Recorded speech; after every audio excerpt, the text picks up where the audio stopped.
Kaga saki na fa za ka yi. Kullum sai dai in dinga ganin ƙawayena suna sa kayan daɗi su ci mai kyau su sha mai kyau, ni ina nan ina fama da wahala. Ba zan iya ba, da Allah rike na. Dan Allah ki haƙuri. Ha ba ki kalla mana. Samu da rashi duk fa na Allah ne. Na riga na san da wannan. Ba sai ka karanta mun ba. Kai, kana ji na? Wallahi ko ka sake ni ko baka sake ni ba, yau a gidanmu zan kwana. Maza rubutu mu.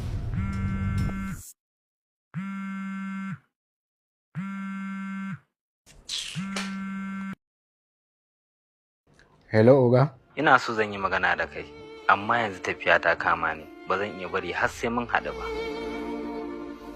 Yanzu ka duba akawun ɗinka, na tura maka wani sako.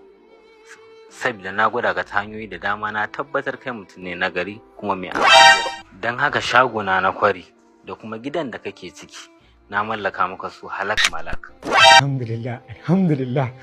Na gode ranka shi daɗe yadda ka taimake ni.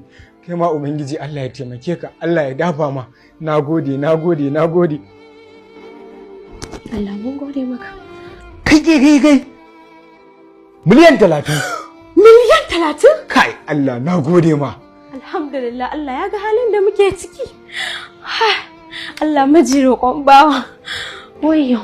Ba ni takarda da biro. Me za ka yi da ita? A rubuta miki abin da kika nema in miki yanzu mana. Ha ba baby, ai ni prank na yi maka. Ba na san rainin hankali. Fita. Wallahi idan ka isa Allah ya tsine min. In ci shekara 2 ina cin talauci da kai sai da kuɗi ya zo ka kore ni, in ka isa shegiya nake. Wallahi ba inda zani.